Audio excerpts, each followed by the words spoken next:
네, 최익진 위원님. 예. 노동부 차관님. 네. 예. 조금 민감한 질의를 지금 오신 김에 하겠습니다. 제가 민주당 의원님들하고 사회적 기업 육성법 개정안을 발의를 했어요. 주무부처를 노동부에서 중기부로 옮기자라고 하는. 그런데 이제 지금 이게 노동부의 강력 반대로 해가지고 논의조차도 안 되고 있는 모양이에요. 제가 노동부가 해도 너무하는 거 아니냐라는 생각들을 좀 해봅니다. 물론 이제 그 사이에 고생하셨다는 거 인정은 해요. 최근에 어쨌든지 간에 우리 이재명 정부 들어와서 가장 큰 혜택을 본 부처 중에 하나가 노동부 아닙니까? 근로감독관도 엄청나게 증원되고 차관도 자리 하나 더 생긴 거 아닙니까? 사실은. 예? 그럼 그런 건 다 챙기시면서 정책 목표를 달성하기 위해서 이관해야 되는 것은 또 극렬하게 반대하는 이런 것들은 너무 이기적인 게 아닌가라는 생각이 들어요. 근거 없이 이런 말이 나온 게 아니지 않습니까? 영국이 사회적 기업 제도화한 게 2006년이에요. 우리가 2007년도에 했죠. 그죠? 영국이 사회적 기업 제도화하고 지금 현재 한 3만 개가 훨씬 넘었습니다. 이제 4만 개가 곧 됩니다. 우리 노동부가 육성한 사회적 기업은 3천 개 조금 넘었어요. 10분의 1도 안 돼요. 그럼 정책을 실패한 거 아닙니까? 예? 이유는 하나라고 봐요. 영국은 생태계로 갔죠. 금융지원체계, 국제개발협력 사업에 투입할 수 있도록 열어주고, 예? 그 다음에 저기 조달시장 만들어주고, 이런 식으로 해서 자생적으로 정부 지원은 많지 않았습니다. 우리가 정부 지원은 한 100배 정도 한 것 같아요. 재정은. 돈은 100배를 투입했는데 성과가 10분의 1 정도밖에 안 된다라고 하면 이건 실패한 거니까 잘하는 부처에 넘기는 게 좀 맞다고 봅니다. 근데 이 논의가 제가 알아보니까 이번만이 아니었어요. 이명박 정부 때도 있었더라고요. 이명박 정부 때는 노동부가 사회적 기업 육성하기에는 거긴 기업 육성 부처가 아니니까 기업 감독 부처니까 총리실 쪽으로 이관하겠다는데 노동부가 강력 반대해서 그때 안 됐다 그래요. 아시겠지만 문재인 정부 때도 정책 조정하려고 하는데 노동부가 강력 반대해서 못했어요. 지금 또 이래요. 윤석열 정부 때 예산 거의 100% 가까이 다 날렸죠. 예? 사회적 기업 예산 다 날렸잖아요. 제가 알아봤어요. 대통령실에서 찍어 눌러서 날린가 했더니 그게 아니라 기재부에서 부처마다 재정 지금 줄이라고 하니까 노동부가 가장 관심 없는 게 사회적 기업이니까 사회적 기업 예산만 반란해가지고 다 날려버린 거 아니에요. 근데 이걸 어떻게 계속하겠다라고 저는 고집을 하실 수 있는지 개인적으로 또는 현장에서는 눈물을 흘리면서 호소를 했어요. 그때 너무 고통스러웠다고. 이걸 왜 가져갑니까? 잘하실 수 있는 거 하세요. 근로감독 잘하시고 기업들 부당행위하면 강력하게 조사해서 노동자들 지켜주고 하는 일 하시면 되고 기업 지원하는 일이나 이런 것들 사회적 기업 요구하는 게 뭐예요? 금융, 마케팅, 연구개발, 수출 지원 이런 거 해달라는 거 아닙니까 지금? 노동부가 가지고 있는 인프라가 없잖아요. 그런 거 갖고 있는 대로 보내서 거기서 하게 하면 되는데 왜 발목을 잡고 앉아가지고 이재명 정부의 성과를 못 만들게 하고 있습니까? 말이 돼요? 옆에 기후해가지고 부처 두 개를 지금 반란해서라도 새로 붙여가지고 지금 정책 목표 달성한다는데 반대했습니까? 환경부가 반대했어요? 산업부가 반대했어요?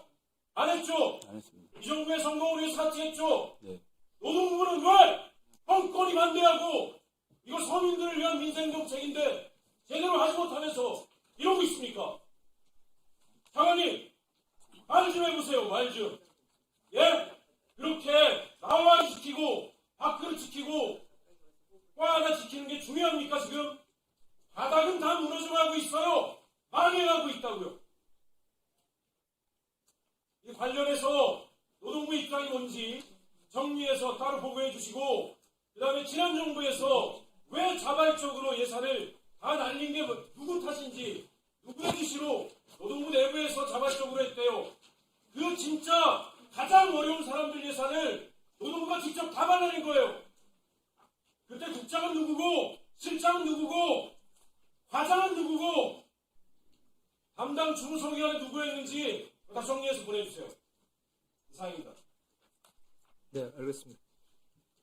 답변을 예, 의원님 말씀하신 내용 저희가 정리해서 보고 드리겠습니다. 다만 이제 저희가 얼마 전에 대통령 모시고 사회적 연대 경제 활성화를 위한 각 부처의 역할 이런 것들을 행안부 중심으로 사회적 연대 경제를 활성화하기 위한 허브를 만들고 각 부처의 역할들을 하는 계획들을 저희가 보고를 드렸습니다. 그래서 이제 그거에 따라서 지금 각 부처 간에 협업을 하고 있고, 의원님 말씀 주신 것처럼 중소벤처기업부에 보내는 거에 장점도 있고, 사실은 잘 아시겠지만 이 사회적 기업이라는 게 기업적 속성만 있는 것은 아닙니다.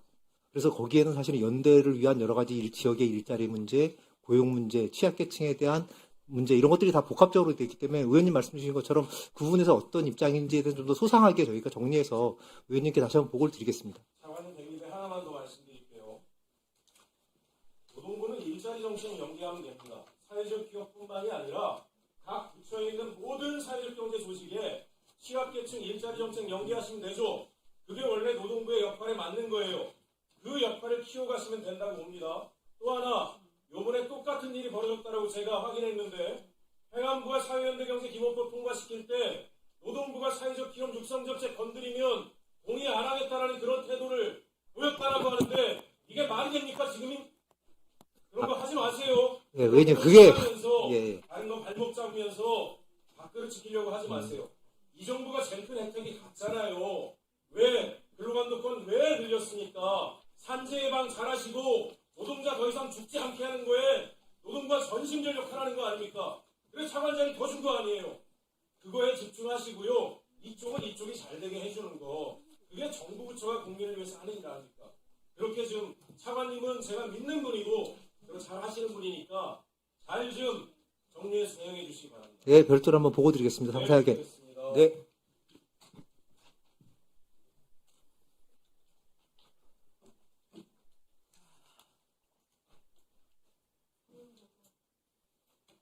계속 하실 거예요? 가습기로? 한 번씩만.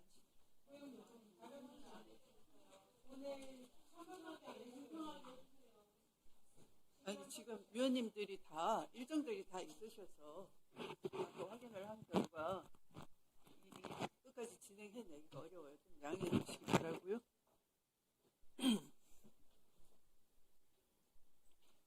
자, 그러면 더 이상 토론하실 위원님이 안 계시면 의결 절차에 들어가도록 하겠습니다.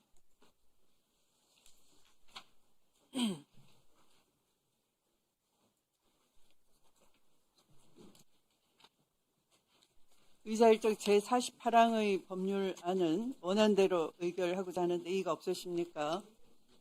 네, 가결되었음을 선포합니다.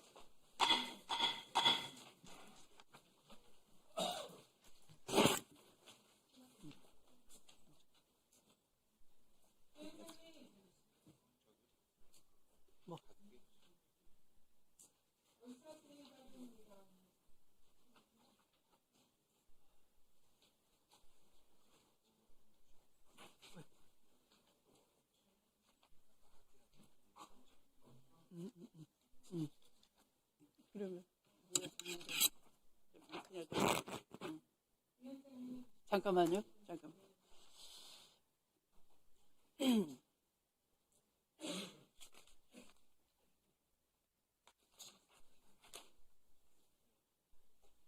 (44항의) 법률안을 봐주시기 바랍니다. 본후부도 함께 봐주시면 되겠습니다.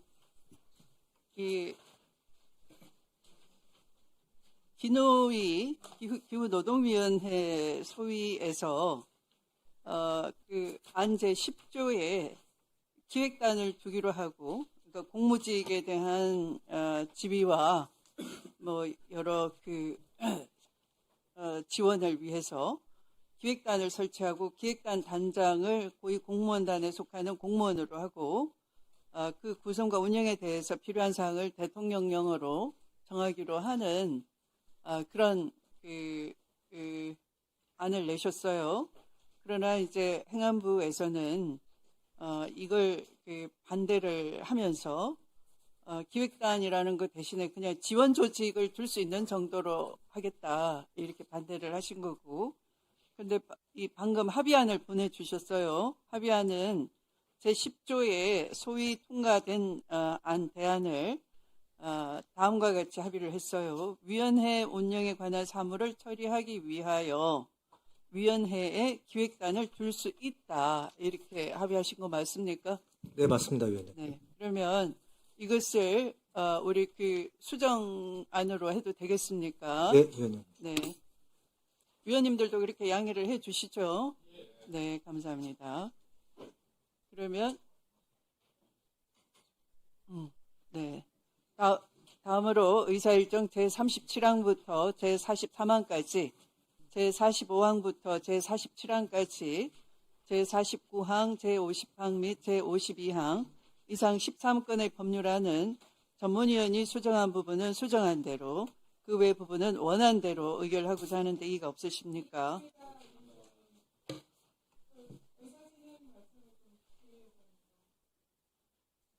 어떤 네. 네.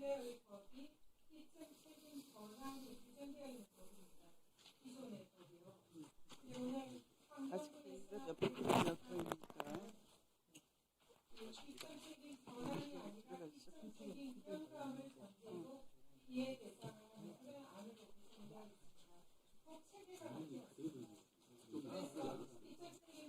네, 그러면 이렇게 하겠습니다. 일단 41항은 제외하고 다시 위원님 여러분께 확인을 해보겠습니다. 수정 의결되는 법안을 알려드리겠습니다. 다음으로 의사일정 제37항, 제38항, 39항, 40항, 42항, 43항, 45항, 46항, 47항, 49항, 제50항, 51항, 52항 이상 12건의 죄송합니다. 51항은 아니고요. 다시 하겠습니다. 의사일정 제37항, 38항, 39항, 40항, 42항, 43항, 45항, 46, 47, 49, 50, 52 이상 12건의 법률안은 전문위원이 수정한 부분은 수정한 대로, 그 외 부분은 원한 대로 의결하고자 하는데 이의가 없으십니까? 네, 그러면 가결되었음을 선포합니다. 이 41항의 가습기에 대한 피해 구제를 위한 특별법 전부 개정 법률안 대안은 위원장님, 저 잠깐, 현현 의원님이 말씀하신. 잠깐 되시기 바랍니다. 아까 충분히 설명을 들었고요. 또 전 의원님이 지적하신 문제점도 이해를 했습니다. 그러나 이것은 이 새로운 정책적인 제안이라고 할 수가 있습니다. 그래서 여기 법사위는 이 해당 기후에너지환경노동위원회 대안으로 보낸 것에 대한 체계자구심사 권한만 보유를 하고 있습니다. 그래서 새로운 정책적 제안에 대해서는 우리 국회의원은 각자가 헌법기관으로서 새로 개정안을 발의를 할 수도 있고요. 또 해당 상임위를 거쳐야 되는 것입니다. 그래서 해당 상임위가 이렇게 법안을 만들어서 넘어온 것에 대한 것을 대상으로 체계의 정합성이나 자구의 그 이상 유무 이런 것을 확인하는 과정이 있기 때문에 지금 더 나아가서 지금 제안하시는 것은 이제 별다른 문제이어서 오늘 이것에 대해서는 충분한 토론이 이루어졌다고 보고요. 여기에 대해서 표결에 들어가도록 하겠습니다. 네.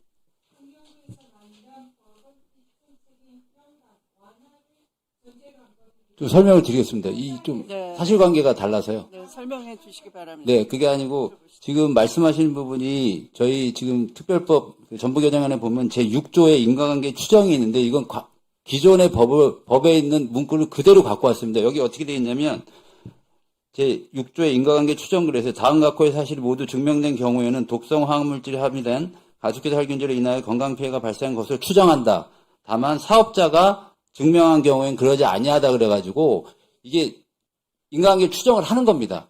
사업자가 증명을 못하면 그냥 인정이 되는 겁니다. 이걸 그대로 갖고 와서 저희가 기존에는 인정을 했는데 경감을 한 게 아니고 이 조문을 그대로 갖고 온 겁니다. 예. 그 점이 오해 없으시면 좋겠습니다.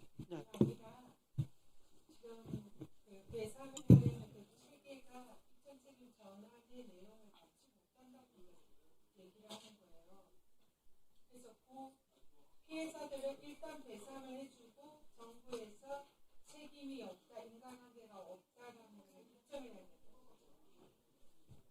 저희가, 아까도 말씀드렸는데 피해자 단체가 25개나 됩니다. 저희가 피해자 단체들하고 수십 차례 회의를 했고요. 지금 이제 일부 말씀하신 내용은 그 전부를 대변하는 의견이 아닙니다. 그러니까 저희가 공통적인 의견은 다 담았다고 생각을 하고요. 이게 지금 이 법이 통과되기를 기다리고 있는 피해자들이 대부분 대다수입니다. 그래서 아까 위원장님께서도 말씀하셨지만 저희가 이 기존에 있는 법문을 그대로 갖고 와서 저희가 인간관계 추정 부분을 손댄 바가 없고요. 그래서 속도감 있게 저희가 배상책으로 전환을 하려는 취지를 감안해서 좀 오늘 꼭 통과시켜 주시면 감사하겠습니다. 네, 그러면 이의가 있는 법률안에 대한 것에 대해서는 국회법에 따를 수밖에 없겠습니다. 그것으로 표결하도록 하겠습니다. 의사일정 제41항의 법률안을 전문위원이 수정한 부분은 수정한 대로 그 외의 부분은 원한 대로 의결하는 것에 대해 것으로 표결하겠습니다. 먼저 찬성하는 위원님은 손을 들어 주십시오.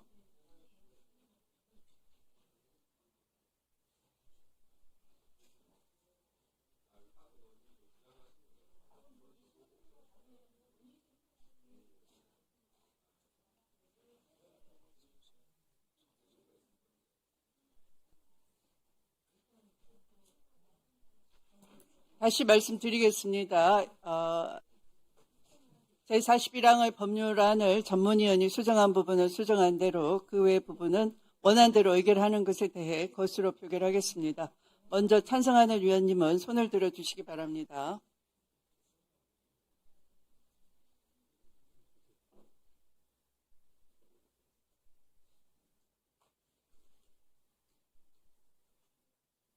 네, 내려주십시오. 다음 반대하는 위원님은 손을 들어 주십시오.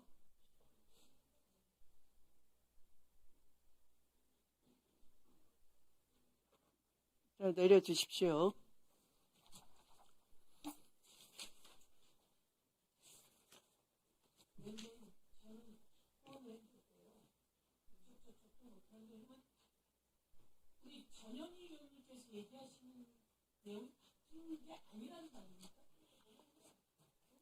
네, 표결 결과를 말씀드리겠습니다. 재석위원 총 15인 중 찬성 11인, 반대 1인, 기권 3인으로 가결되었음을 선포합니다.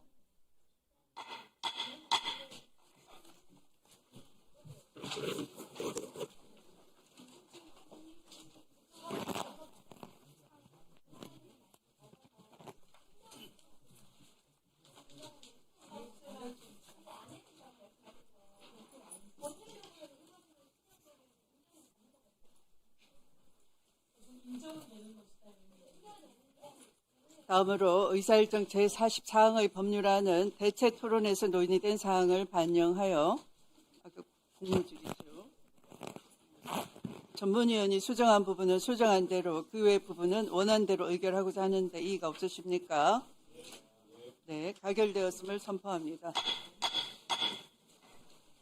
다음으로 의사일정 제51항의 법률안은 전체 회의에서 계속해서 심사하도록 하겠습니다. 51항은 부칙에서 부칙 조항을 위반할 때 본칙으로 처벌하겠다 하는 것이어서 법의 체계가 안 맞아서 보류하도록 하겠습니다. 네. 금한성 차관님과 권창중 차관님 수고하셨습니다. 입석하셔도 되겠습니다. 51항.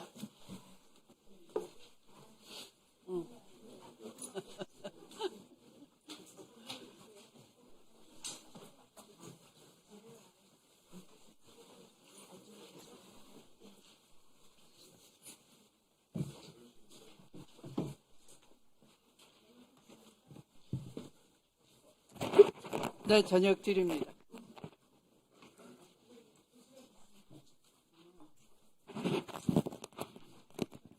빨리 합수해 주시면 식당으로 모시겠습니다.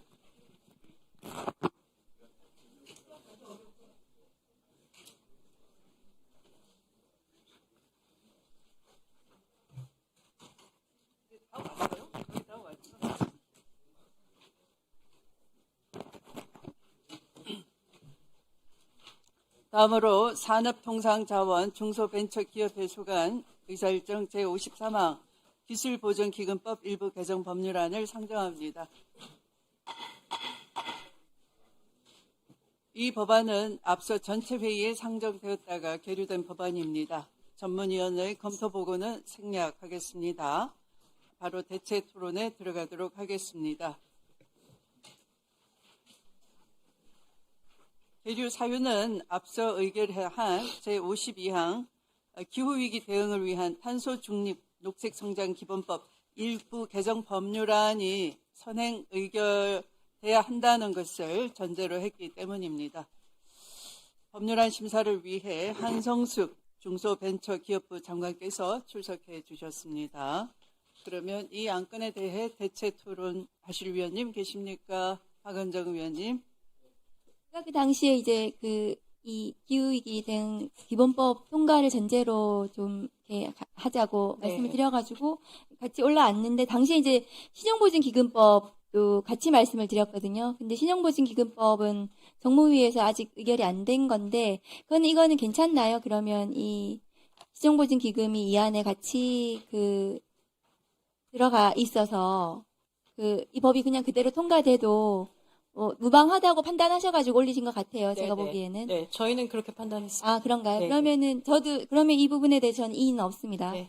오신 김에 지금 장관님한테 대형마트 새벽 배송 관련해서 네. 정부에서 지금 추진하려고 하는 게 쿠팡의 지금 대형 유통 기업에 대응해서 지금 대형마트 새벽 배송을 허용하는 유통산업발전법을 개정하시려는 거잖아요.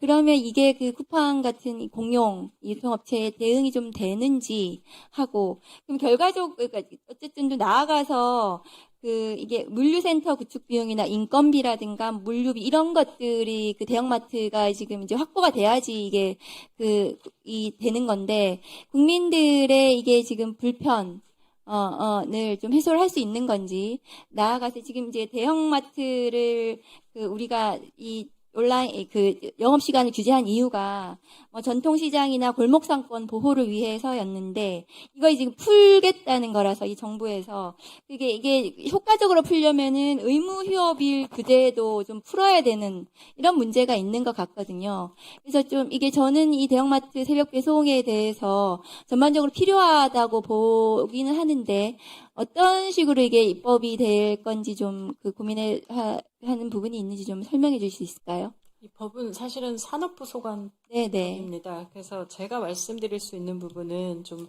한계가 보편적으로 있을 수도, 말씀드릴 예. 수 있는 수준에서 말씀드릴 수 있을 것 같은데요. 지금 현재 의원님들 잘 아시는 것처럼 워낙 이제 오프라인과 온라인의 유통의 변화가 사실 지난 10여 년간 꽤 많은 부분이 일어났고 그것 때문에 점유율의 변화라고 하는 것이 이 온라인에서 오프라인의 마트들도 꽤 어려움을 겪는 상황이라는 이야기들도 이제 꽤 많은 부분이 이번 법이 추진되는 부분에 반응이 있다고 생각되고요. 이 부분에 대해서 대형 마트들이 준비가 됐냐라는 부분들은 사실 개별 기업마다의 상황이 조금 다 다를 상황일 것 같긴 합니다. 그래서 어떤 경우든 지금 현재 새벽 배송을 안 하고 있는 상황이니까 새벽 배송에 맞는 체계를 갖추는 시간은 필요하지 않을까 개별 기업마다 라는 생각은 들고요. 다만 이 부분에 대해서 사실 의무 휴업일 규제까지 풀어야 하는 거 아니냐라는 말씀은 이게 또 한편으로 본다면 또 소상공인과 이 시장, 전통시장의 또 상황 속에서 또 다 생각해야 될 좀 부분들이 있기 때문에 그런 부분에서 좀 여러 차원에서 다각도로 검토해야 될 사항들은, 그러니까 다른 부분까지 더 가는 부분들은 있다는 생각이 듭니다. 그러면 이제 국민들은 매일매일 장을 보는 게 일상이기 때문에 의무휴업일에 좀 막혀버리면 안 되는 거거든요. 새벽배송이라는 것이 토일에 못하게 되면은 이게 큰 효과를 발휘하지 못할 수도 있는 이런 문제가 발생하기 때문에 대형마트의 새벽배송은 그러면 나아가서 의무휴업일 규제까지 푸는 것이 아닌가 이런 고민이 또 있으실 것 같아서 네네. 잘 좀 말해주셨으면 좋겠습니다. 네네. 사실 지금 각 곳에서 의견들이 굉장히 많으신 상황이라 좀 다 들어봐야 할 부분이라고 보이고요. 관련된 부분들은 아마 법 조항이 세부 조항들 정리되는 과정 중에 반영되지 않을까라고 생각합니다. 네, 수고하셨습니다. 또 네. 신동욱 의원님. 예, 그 좋은 말씀 주셔서 관련해서 좀 이어서 질문 좀 드릴게요. 물론 뭐 산업부 일이긴 한데, 그 새벽 배송 문제에 대해서 조금 뭔가 좀 혼란이 있는 것 같아요. 이 새벽 배송 문제를 제기한 것이, 우리 이제, 배달 노동자들의 건강권 문제를 가지고 이게 무슨 심지어는 물질이다 이런 식으로까지 비교를 하셨는데, 지금 쿠팡 문제가 터지고 나니까 갑자기 다른 데도 전반적으로 새벽 배송을 허용하겠다 그러니까, 그러면 그동안 새벽 배송에 대해서 우리 정부 내에서 얘기했던 우리 근로자들의 건강권 문제 이런 거에 대해서는 그동안의 얘기하고는 좀 안 맞는 것 같습니다. 어떻게 보세요? 뭐 건강권 관련된 부분도 굉장히 중요하게 살펴야 한다고 아니요, 생각이 쿠팡만 듭니다. 해도 이렇게 쿠팡의 새벽 배송 때문에 우리 근로자들이 뭐 암이 걸린다 이렇게까지 소위 선전선동을 하셨다가 근데 이제 갑자기 모든 대형마트의 새벽 배송까지 하면 제가 보기에는요, 네. 말씀 제가 듣고 보세요. 네네.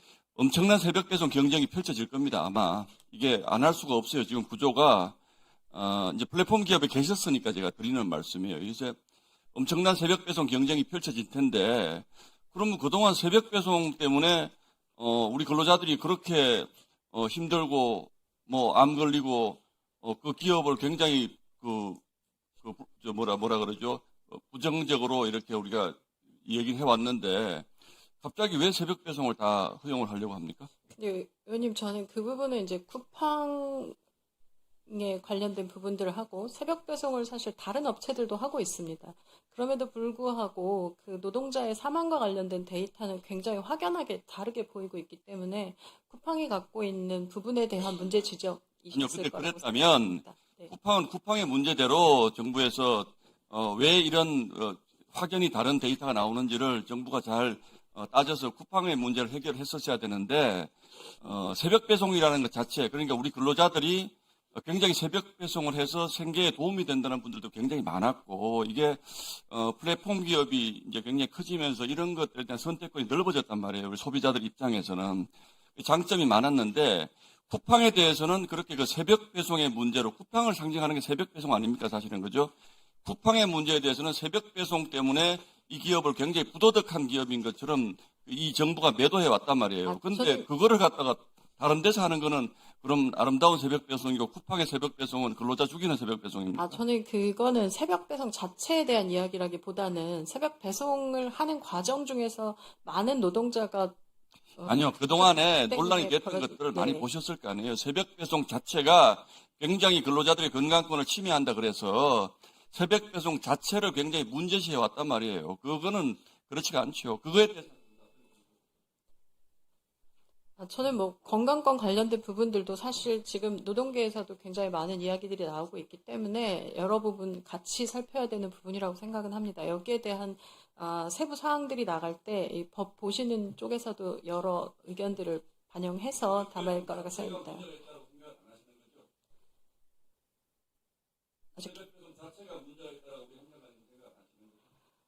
뭐 유통에 새로운 변화들이 일어나고 있는 상황인 거죠. 네.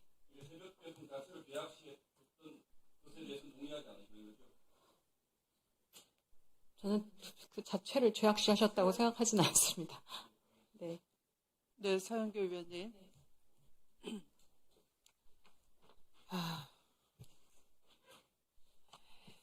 그 쿠팡이 3,400만 명의 개인정보를 유출했죠. 네. 예. 그 개인정보를 유출하는데 그 개인정보를 유출한 자가 1억 몇 번을 열어봤다라더라고요. 이런 지경이 이를 정도에 이뤘는데 쿠팡은 개인정보 보호를 제대로 하지 않은 거예요. 철저하게 여기에 대한 책임을 지워야 합니다. 네, 그렇습니다. 예. 이 개인정보가 어디로 어떻게 갔는지 아무도 모르는 일 아닙니까? 저는 보이스피싱의 대상이 되고 모든 사람이 대상이 되고 그래서 이런 부분에 대한 지적을 하고요. 두 번째, 이게 산업부법이긴 하지만 중소벤처기업부 장관님이시란 말이에요. 네. 소상공인들을 대변하셔야 돼요. 네. 그렇죠? 저희 어머니가 옷가게를 하셨고요. 제가 전통시장을 보면서 저희 지역에 대형마트가 있고 전통시장이 있는데 대형마트가 옛날만큼 잘 되진 않아요.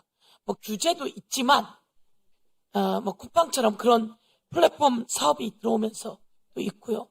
그런데 어쨌든 전통시장의 소상공인들과 이 대형마트가 잘 어우러지고 있어요. 전통시장이 그냥 잘 있어요. 지역 카페도 있고 전국민 재난지원금도 있고 이제 좀 안정돼 있는데 갑자기 대형마트의 시간을 새벽까지 가버리게 되면 이 전통시장의 상인들도 다 새벽 일을 안 할 수가 없어요. 몸 망가집니다. 신동욱 의원님 그 얘기 하셨는데 제가 경찰 그리고 소방, 우편, 경찰하고 소방은 새벽 일들을 해야 돼요. 24시간. 이 사람들 제가 공상추정법 만들었어요. 병이 걸리는데 어떤 새벽에 일도 하고 연기도 맡고 막 이러면서 병이 걸리는데 이 병이 네가 왜 걸렸는지 네가 증명해라 이랬단 말이에요. 근데 제가 이거를 소방과 경찰, 공무원들은 병이 걸리면 그냥 공상으로 추정해. 그리고 이게 공상이 아니라는 건 정부가 증명하세요. 이렇게 하고 법을 통과시켰거든요. 저는 새벽 일이라고 하는 게 저는 쿠팡이 잘못됐다고 생각해요. 너무 많은 국민이 새벽에 받는 즐거움이 있어요, 사실은. 문을 열면 아침에 배달이 와 있는 거 너무 좋아요. 새로운 유형이에요. 근데 그것을 하는 동안 얼마나 많은 사람들이 이것에 고통을 받고 있는지 거기서로부터 돈도 벌지만 탈출하고 싶은 것들이 많거든요.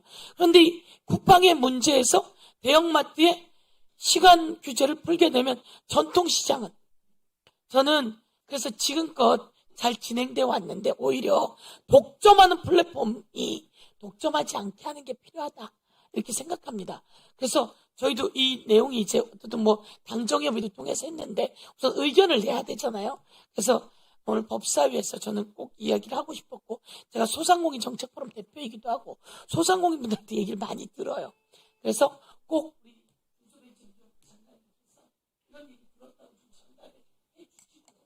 여기서 이제 사실은 이 유통의 변화 때문에 다 인터넷으로 사요.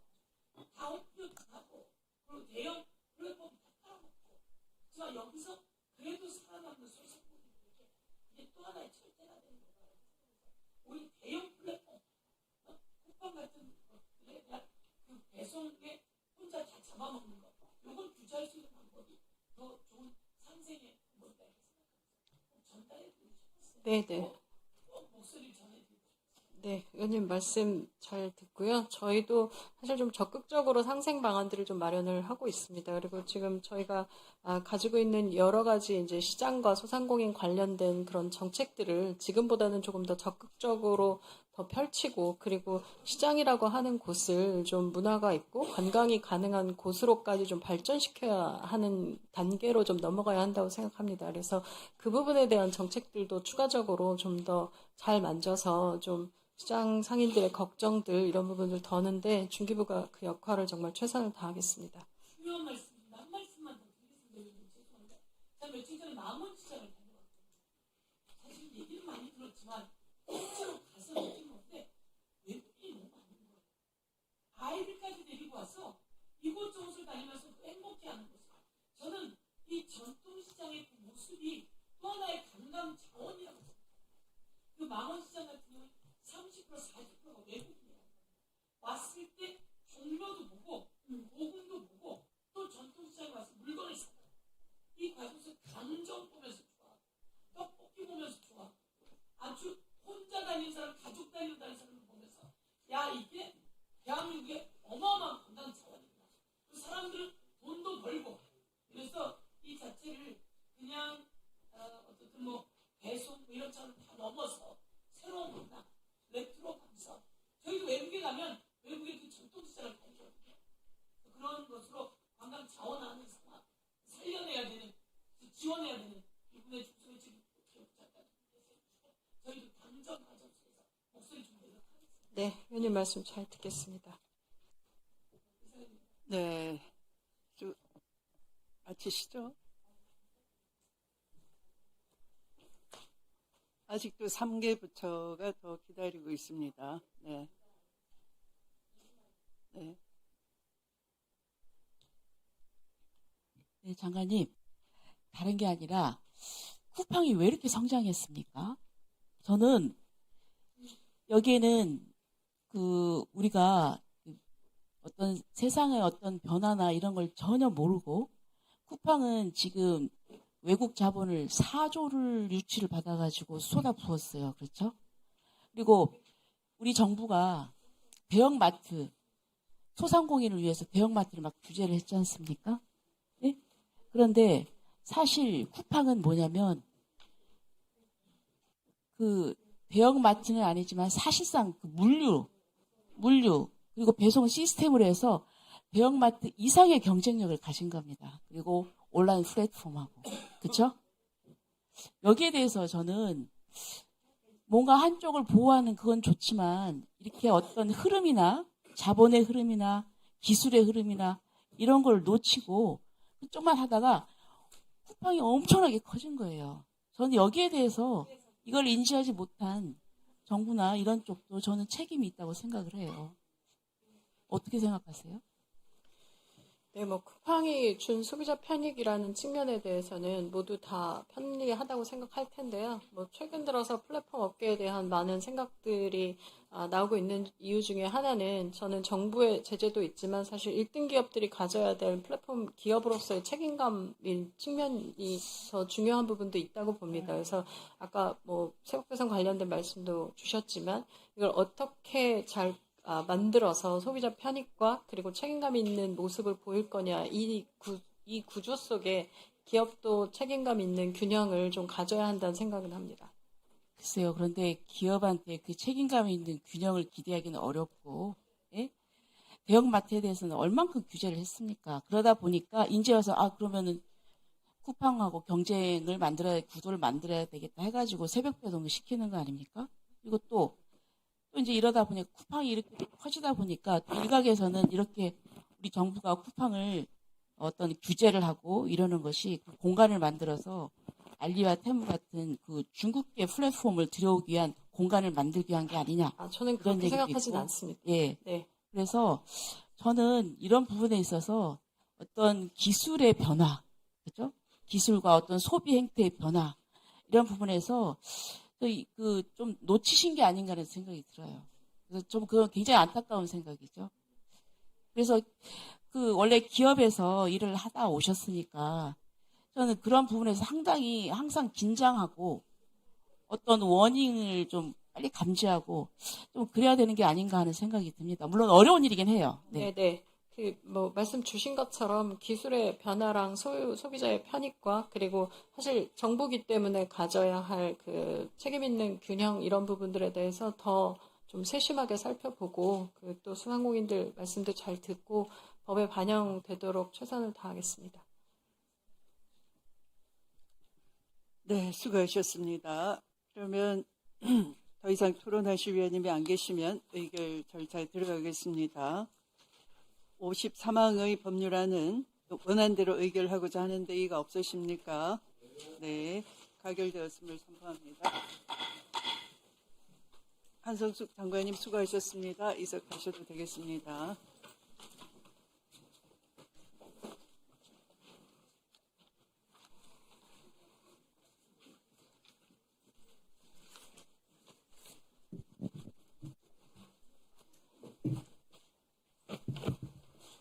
다음은 국토교통위 소관의 의사일정 제54항부터 제57항까지의 법률안을 상정할 순서입니다만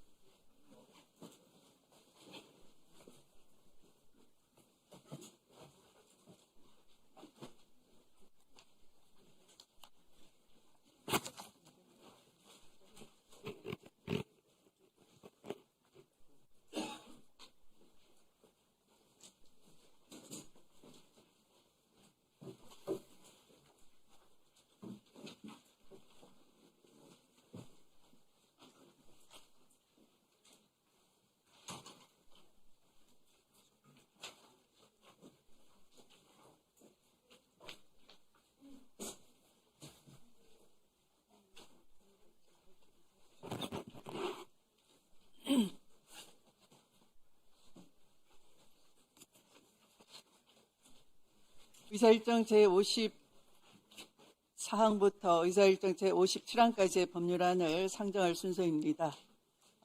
의사일정 55항 및 제57항 법률안은 국회법 제59조에 따른 숙려기간 5일이 경과되지 않았기에 위원회 의결을 통해 상정하고자 하는데 이의가 없으십니까? 네, 가결되었음을 선포합니다.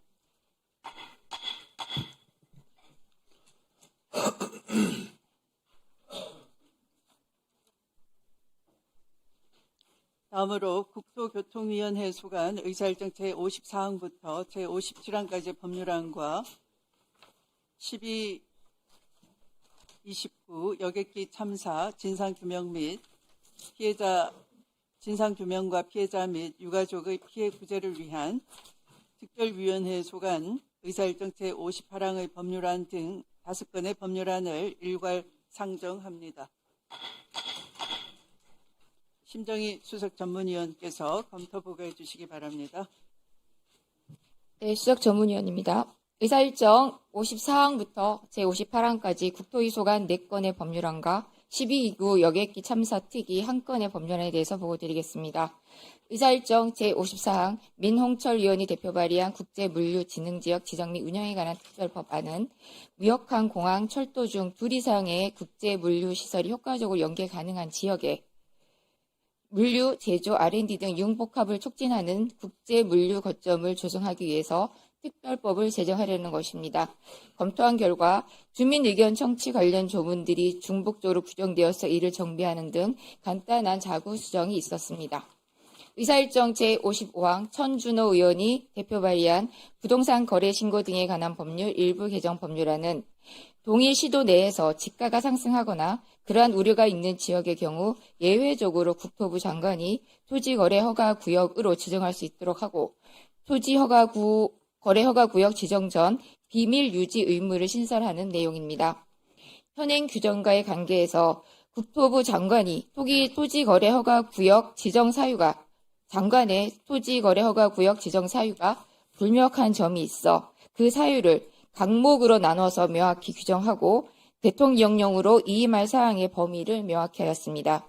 또한 형사처벌할 비밀 유지 의무의 구성 요건 중 허가구역 지정과 관련된 내용의 부분이 불명확하여 토지거래 허가구역 지정 시 공고할 사항으로 그 내용을 명확히 하였습니다.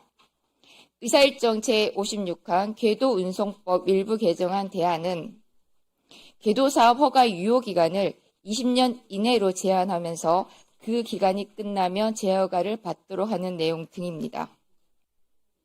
궤도사업 재허가 제도 신설과 관련해서 안 제4조 9항 중 재허가 기준 전부를 시행규칙인 국토부령으로 이임하고 있는 부분이 기본권 제한의 법률유보 원칙이나 법제 원리에 부합하지 않는 측면이 있어 국토부령 이임 근거를 삭제하는 대신에 집행계획들을 고려해서 현행 제3조 제3항에 따른 법률상 허가 기준을 준용하는 방식으로 국토부와 협의해서 수정했습니다. 의사일정 제57항 도시 및 주거환경정비법 일부 개정안 대안은 정비사업의 효율적인 추진을 위해서 소유자의 동의 인정에 관한 특례를 확대하고 사업 시행 계획과 관리 처분 계획의 동시 신청 처리를 허용하는 등 사업 절차를 간소화하는 한편 공공재개발, 재건축 사업에 적용할 수 있는 최대 용적률의 법적 상한의 1.3배로 상향하는 등의 내용입니다. 검토한 결과 안 제8조 제6항은 기본계획 수립권자와 정비계획 입안권자가 동일한 경우 스스로에게 이주수역 정비계획을 제출하게 하는 등의 문제가 있어 그 제출 과정 없이 스스로 기본계획을 검토 변경하도록 수정하고 별도의 항을 신설하여 구청장 등의 경우에만 이주 수요 정비계획 기본계획을 수립권자에게 제출하도록 규정하였습니다.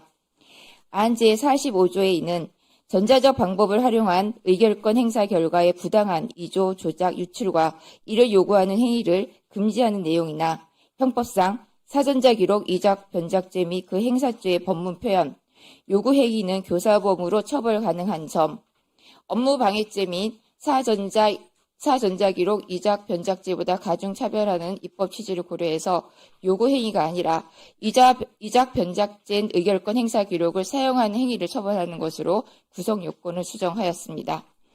그 밖의 사항은 자료를 첨부해 주시기 바랍니다.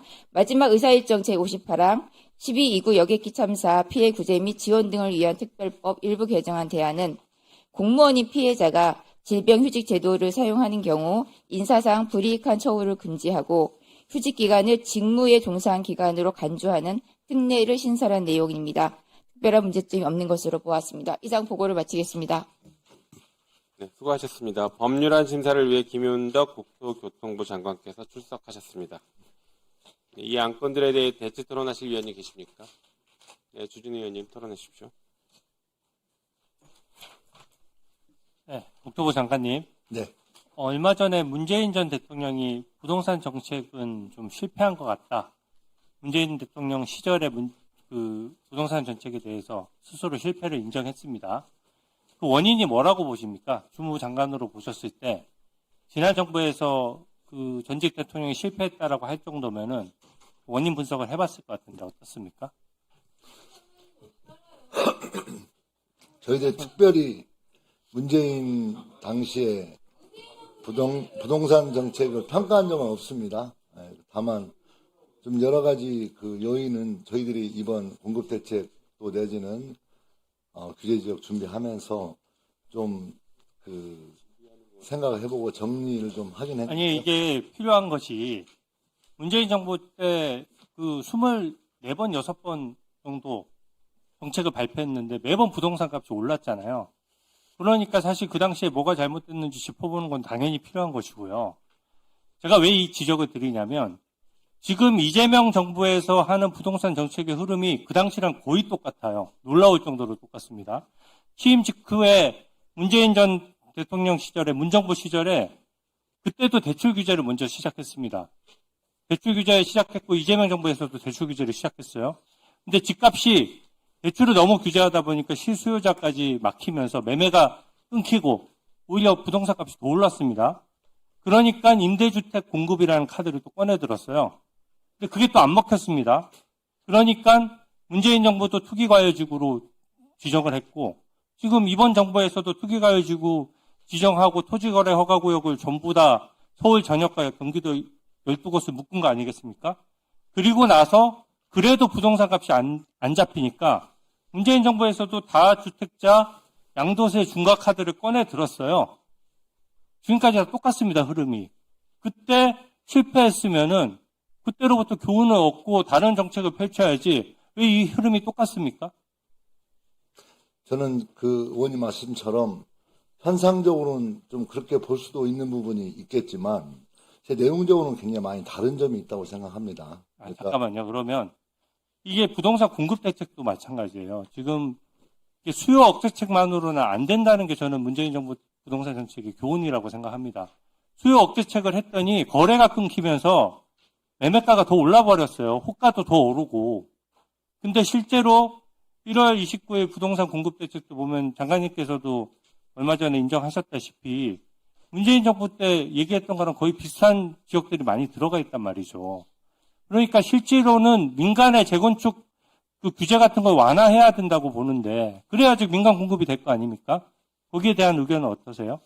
예, 저는 그 민간에 대한 규제 완화에 대해서는 다양한 형태로 이번 법에도 올라와 있지만 형태로 진행하고 있다고 생각하고 있고요. 공공 어떤 주도의 공급 정책과 민간에서 공급하는 걸 너무 대립시켜서 보지 않고 저는 둘 다를 잘 하는 게 중요하다 이렇게 생각하고 있습니다. 다만 민간에만 의존할 경우에는 잘 아시겠지만 지난 3년 동안 민간이 일정하게 자재비라든가 이런 게 인상되면서 사실상 민간 주도의 공급이 거의 절벽에 가까운 상태가 되다 보니 지금 26년도에 와서는 주택 공급에 있어서 상당히 심각한 문제가 생겼다고 저는 보고 있거든요. 그랬을 때 공공 주도의 어떤 공급 정책 또 민간의 재건축 재개발과 같은 정책을 규제 완화해서 활성화시키는 두 가지 어떤 패턴으로 하는 게 좋겠다.